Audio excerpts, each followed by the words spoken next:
Good morning students. आज के section में अगर हम देखें आपको तो हमने आपको 1.2 बता दिया था। तो 1.2 में हमने आपको एलसीएम निकालने का तरीका बताया था, एचसीएफ निकालने का तरीका बताया था। तो अब हम वो क्वेश्चन ले रहे हैं जो आपने पूछे हुए हैं। तो जो क्वेश्चन आपने पूछे हैं एक एक करके हम उनको लेते चल रहे हैं। तो इसमें पहला देखिए आपका आर एस अग्रवाल से ले रहे हैं। तो आर एस अग्रवाल में ये क्वेश्चन 6 है। तो आपको प्रॉब्लम से इसको बताते हुए चल रहे हैं। It is possible to have two number HCF. Question क्या बोल रहा है? It is possible to have two numbers whose HCF is 18 and LCM is 7। बोल रहा है दो ऐसे नंबर क्या पॉसिबल है जिनका HCF 18 हो जाए और LCM 760 हो जाए। तो आप एक चीज जानते हैं कि कभी भी HCF और LCM एक दूसरे के मल्टीपल होंगे। एक दूसरे के मल्टीपल होने का मतलब HCF और LCM का डिवाइड एक दूसरे में चला जाएगा, कोई दिक्कत नहीं होगी। जैसे कि एक इजी सा हम आपको एग्जांपल लेके दिखा रहे हैं। जैसे मान लीजिए 3 और 6 है। इसका जो HCF अगर निकालिए आइए आप, तो HCF इसका निकालेंगे आप तो क्या आया? HCF 3 आया। और इसका LCM निकालिए, LCM 6 आया। अब देखिए इसका HCF क्या है? 3 है और LCM 6 है। देखिए दोनों दूसरे डिविजिबल है। 3 2 6 होगा। मतलब कि किसी भी दो नंबर के बीच का जो HCF होगा और LCM होगा वो हमेशा आपस में एक दूसरे क्या होगा? डिविजिबल होगा। वही चीज यहाँ पे आप करोगे। 18 से इसको डिवाइड करते हैं। चलिए करते हैं। तो आप जानते हो 18 से इसको डिवाइड करोगे तो 18 4 जा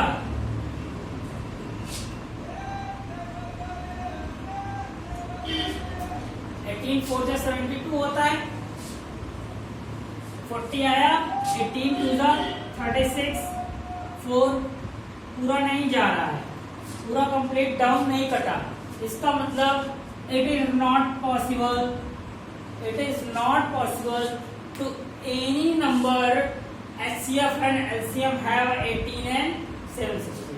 अगर डिवाइड नहीं जाएगा तो किसी भी दो नंबर का HCF और LCM आपका ये दो नंबर नहीं हो सकते। इस तरीके से चेक करेंगे। इस तरह कोई भी क्वेश्चन आ जाए तो ये तो बात हुई एक क्वेश्चन की। इसके बाद का क्वेश्चन है क्वेश्चन नंबर 16 है इसी सीरीज का। क्वेश्चन नंबर 16 लेते हैं। Find the greatest number find करना है दैट विल डिवाइड 43 91 183। 3 नंबर दिए हुए हैं, इनको T1 T2 मान लो। चलो या N1 N2 number 1 number 2 N1 N2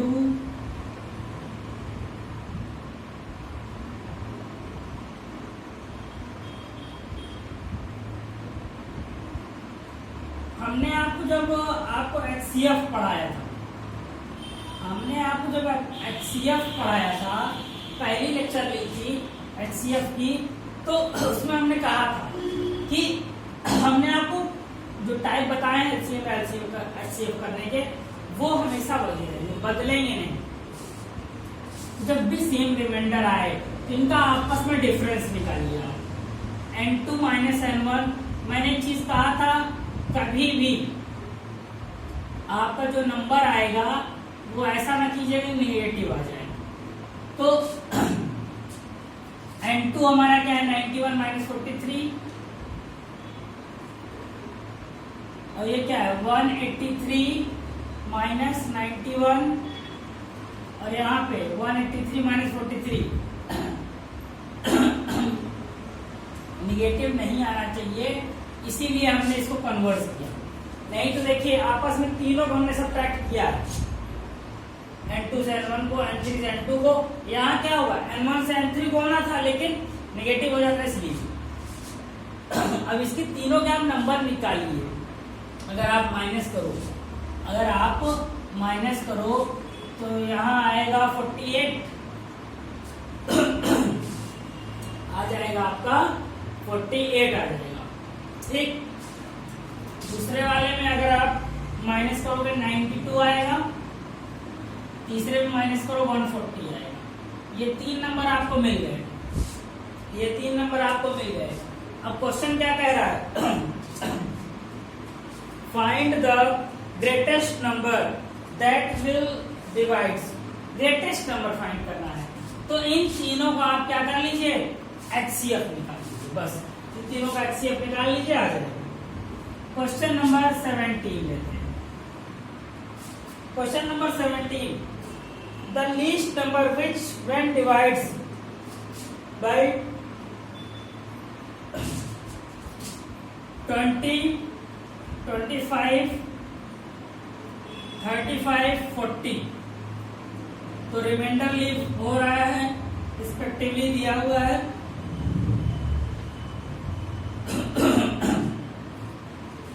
मतलब कि वो लीस्ट नंबर फाइंड करना है जिसमें इससे डिवाइड करने पर ये रिमाइंडर आ रहा है।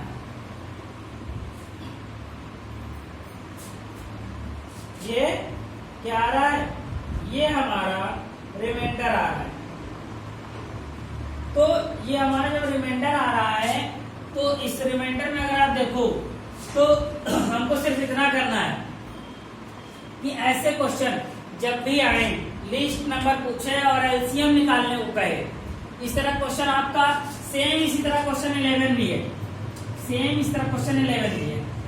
आपका लिस्ट नंबर पूछ रहा है उसमें भी, और रिमाइंडर जब भी एलसीएम में अलग अलग रिमाइंडर आए, एलसीएम में रिमाइंडर कैसा आए, अलग अलग आए। जब सेम रिमाइंडर ना आए, सेम रिमाइंडर कंडीशन हमने एलसीएम में बताई थी जब, लेकिन इसमें क्या होगा, रिमाइंडर अलग अलग आ रहा है। तो जब अलग अलग आ रहा हो तो उसको आपस में सब्ट्रैक्ट कर लो।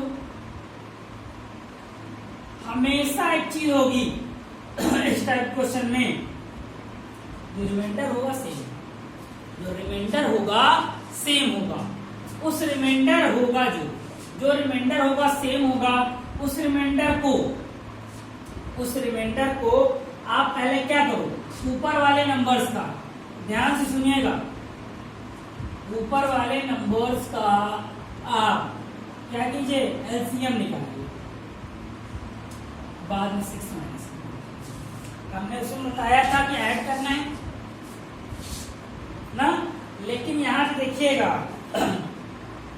क्यों इसको माइनस कर रहे हैं, क्योंकि जब सारे केस पे जब आपने सब्ट्रैक्ट किया इससे इसको रिमाइंडर को, जो ये सेम आएगा, इसमें आए या 11th वाले में आए, उसको एलसीएम में से आप सब्ट्रैक्ट कर दोगे। अगर हम इसको लॉजिकल तरीके से सोचें तो अगर आप देखो ये वो नंबर है जिसे डिवाइड करने पर ये रिमाइंडर आ रहा है, तो आपने जब एलसीएम निकाल लिया, जो नंबर मिला वो परफेक्टली डिविजिबल नहीं होगा, क्योंकि वो 6 ज्यादा होगा, क्योंकये रिमाइंडर थे, 6 ज्यादा होगा, वही 6 हमने कम कर दिया। आइए नेक्स्ट क्वेश्चन देखते हैं। ये जो नेक्स्ट क्वेश्चन है, क्वेश्चन नंबर 18 है, इसमें देखिए अब यहाँ पे आपको डायरेक्ट नहीं देगा कि आपको एलसीएम निकालना है, कैसे निकालना है। तो इसमें क्या कह रहा है, in a seminar a number of participant in Hindi के पार्टिसिपेंट की बात कर रहा है, number of Hindi participant, English participant, math participant, 3 के पार्टिसिपेंट है। हिंदी के 60, इसके 84 और इसका 108 है, ये तीनों के पार्टिसिपेंट है। बोल रहा है find the minimum number of rule required in each room, the same number of participants to be selected, all of them being the same subject। अब आपसे एक चीज देखिएगा, ध्यान दीजिएगा, गलती होने के चांस नहीं होते हैं। आपसे आपसे बोला कि मिनिमम नंबर ऑफ रूम कितने आपको चाहिए कि आपके हर सब्जेक्ट के लोग एक कॉमन मल्टीपल में हर एक कमरे में आ जाएं। तो अगर आप एक चीज ध्यान दो, वो बोल रहा है कि इतने लोगों को, अब यहाँ आपको सोचना पड़ेगा कि HCF है कि LCM है।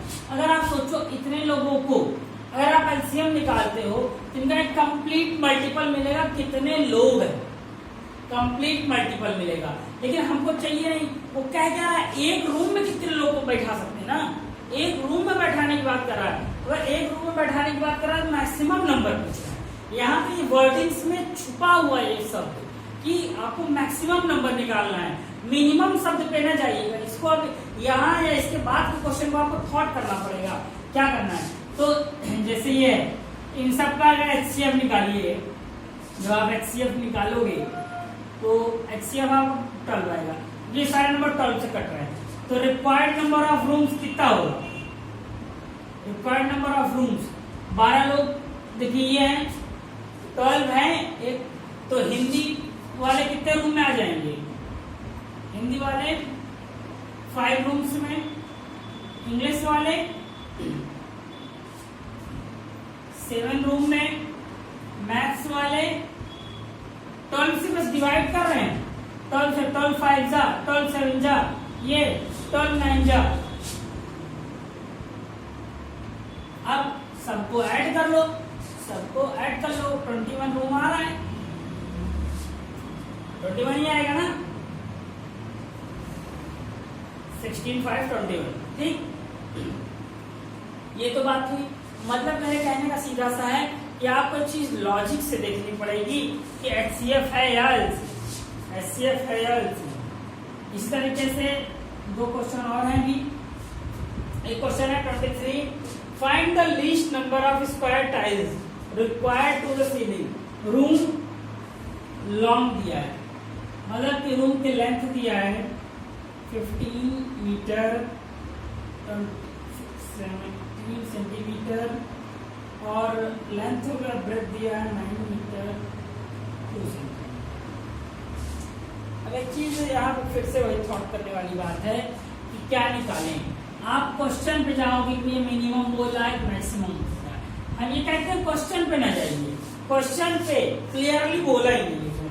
देखिए क्या बोला है, find the least number of square tiles, कम से कम स्क्वायर टाइल्स के नंबर पूछ रहा है, required to pave the ceiling of length and breadth. Length दिया है, ब्रेथ भी दिया है। चलिए पहली बात दोनों को आप कर लीजिए, किसमें,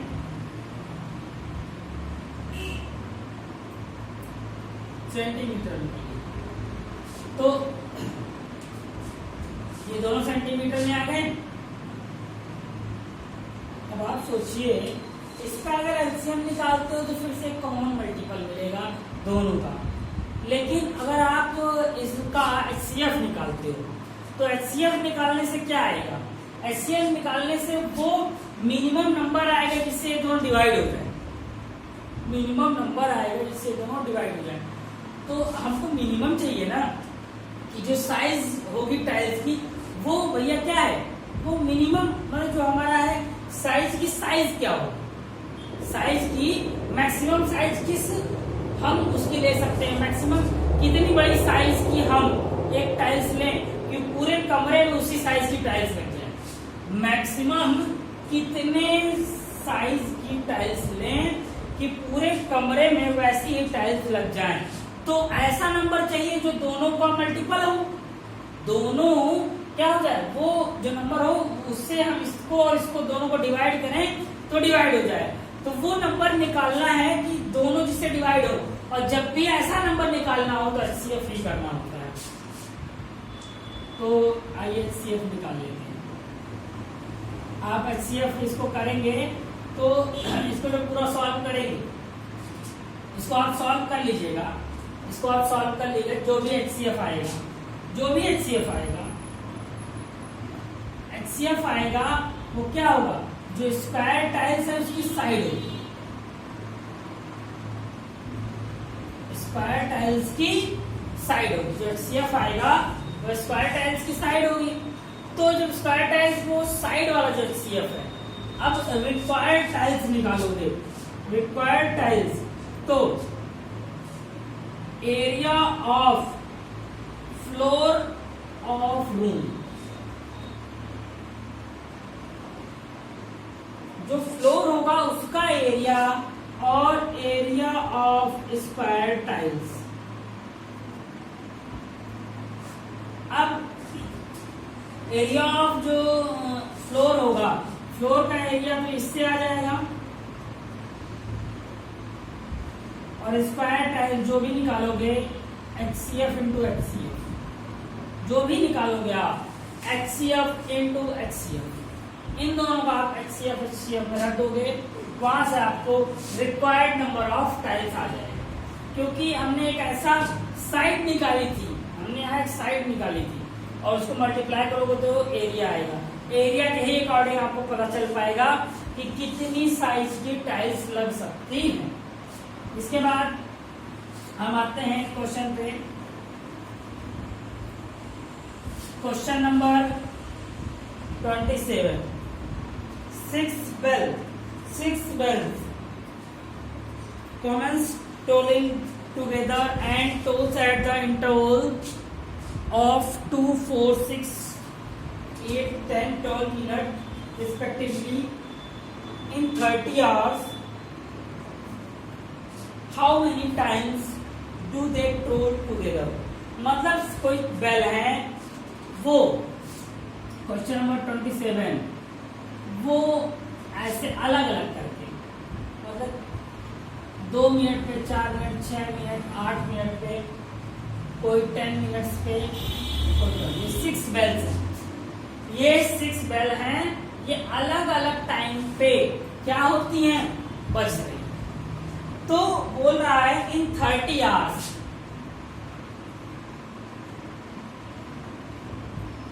30 आवर्स में ये कितनी बार 7 बजेगी।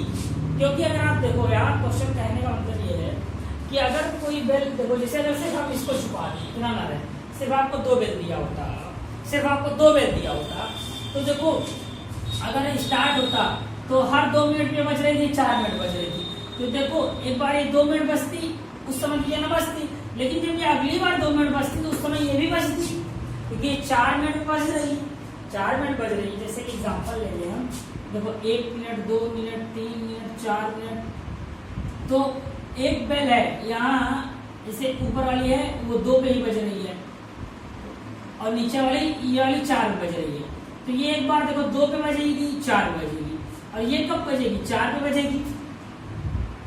अब इसी तरीके से देखो 6 वाला है, 1 है, 2 है, 3 है, 4 है, 5 है, अब इसी तरीके से 6 पे बजेगी। तो इसी तरीके देखो यहाँ ये दोनों एक बार साथ आई ना, इसी तरीके से वो पूछ रहा है कि ये 6 बेल्स ऐसे बजती रहेंगी तो 30 आवर्स में कितनी बार 7 बजेंगी, कितनी बार 7 बजेंगी। और जब भी ऐसा बेल्स का क्वेश्चन आए तो ये कितनी बार 7 बजेंगी, तो ये मतलब क्या है, मैक्सिमम कितना टाइम होगा ना, मैक्सिमम जो टाइम है वो इतना दिया है उनको, कितने टाइम की बात कर रहा है, कितने टाइम की लिमिटेशन है, लेकिन ये मिनिमम कितने टाइम में, कम से कम कितने टाइम में 7 बज सकती है, कम से कम कितने टाइम में 7 बज सकती हैं। तो पहली चीज देखो, इन सब का मल्टीपल देखो, अगर आप ध्यान दो तो इन सब का मल्टीपल 24 होगा, नहीं होगा, 24 नहीं होगा, इन सब का मल्टीपल होगा 60 ना, इन सब का मल्टीपल होगा 60। तो 60 पे ये सब एक बार 7 बजेगी, जब 1 घंटा हो जाएगा ये सब एक 7 बजेगी। तो आपको बस इसी को निकालना है। तो जब 60 निकालने का मतलब क्या था, वो 60 आपका क्या है, लीस्ट नंबर है, क्या है, लीस्ट टाइम है जब वो बजेंगे, सबसे मिनिमम टाइम है जब वो बजेंगी। तो जब भी मिनिमम टाइम की बात करता है तो हम एलसीएम निकालते हैं।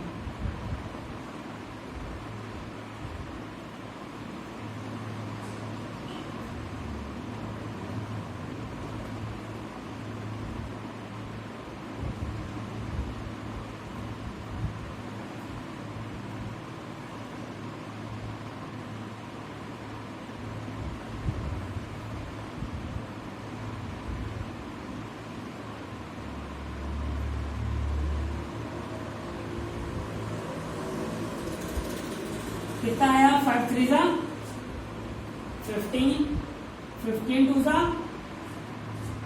15 2 जा 30, 30 2 जा 60, 60 2 जा 120। एलसीएम कितना आया 120 मिनट आया। इसको आवर्स में लिखो भैया 2 आवर्स।